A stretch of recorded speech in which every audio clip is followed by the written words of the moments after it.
ఇంత ముందుకు గతంలో ఏమైనా యాక్సిడెంట్ అయిందంటే వారిని ముట్టుకోవాలంటే భయపడ్డేవాళ్ళు. అక్కడికి వెళ్ళి మనం ఏమైనా టచ్ చేస్తే మన మీదకి వస్తుందో, లేకపోతే మనం హాస్పిటల్కి తీసుకెళ్తే అక్కడ హాస్పిటల్లో ఖర్చులు అడుగుతారో ఏమో, అక్కడ పోలీసు వచ్చి మమ్మల్ని విట్నెస్గా ఈ కేసులు సైట్ చేస్తే ఇంకా ఒక 5-10 సంవత్సరం కోర్టు చుట్టూ తిరగాల్సిన అవసరం వస్తుందో ఏమో, లేకపోతే ఒకవేళ మా మీదే అనుమానం వస్తుందో ఏమో అని భయపడేవాళ్ళు. సో ఈ గుడ్ సమారిటన్ యాక్ట్ అన్నది ఇలాంటి ఏదైతే జనాలు భయపడుతున్నారో ఆ భయపడకుండా ఉండడానికి ఈ గుడ్ సమారిటన్ యాక్ట్ తీసుకురావడం జరిగింది.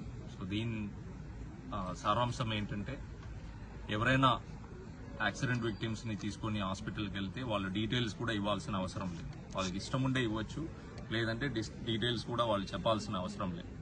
అలాగే పోలీసులు వాళ్ళని విట్నెస్గా వాళ్ళ ఇష్టం లేకుండా విట్నెస్గా పెట్టరాదు. మేము కంపల్ చేసి వాళ్ళని నీవు ఈ ఎవిడెన్స్ ఇవ్వ ఎవిడెన్స్ అడగడానికి అవకాశం లేదు. వాళ్ళ ఫోన్ నంబర్ కూడా అక్కడ హాస్పిటల్ ఇవ్వకుండా వాళ్ళు వెళ్ళిపోవచ్చు.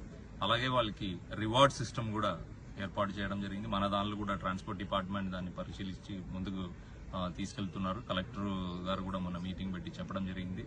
అలాగే ప్రైవేట్ మెడికల్ ఇన్స్టిట్యూషన్స్ కూడా ఆదేశాలు జారీ చేయడం జరుగుతుంది. వాళ్ళకి గోల్డెన్ అవర్ ట్రీట్మెంట్ అందించాలండి. సో ప్రజలకి మా కోరిక ఏంటంటే, ఎవరైనా మీ కళ్ళ ముందుకు ఒకవేళ యాక్సిడెంట్ అయి పడిపోయి ఉంటే మీరు ఈ భయపడి వాళ్ళని పట్టించుకోకుండా దూరం వెళ్ళకండి. ఈ గోల్డెన్ అవర్లో వాళ్ళని హాస్పిటల్కి తీసుకెళ్తే వాళ్ళకి వైద్య సేవలు అందిస్తే చాలా మందిని కాపాడడానికి అవకాశం ఉంది. మీరు అందరూ ముందుకు రావాలని కోరుతున్నాను.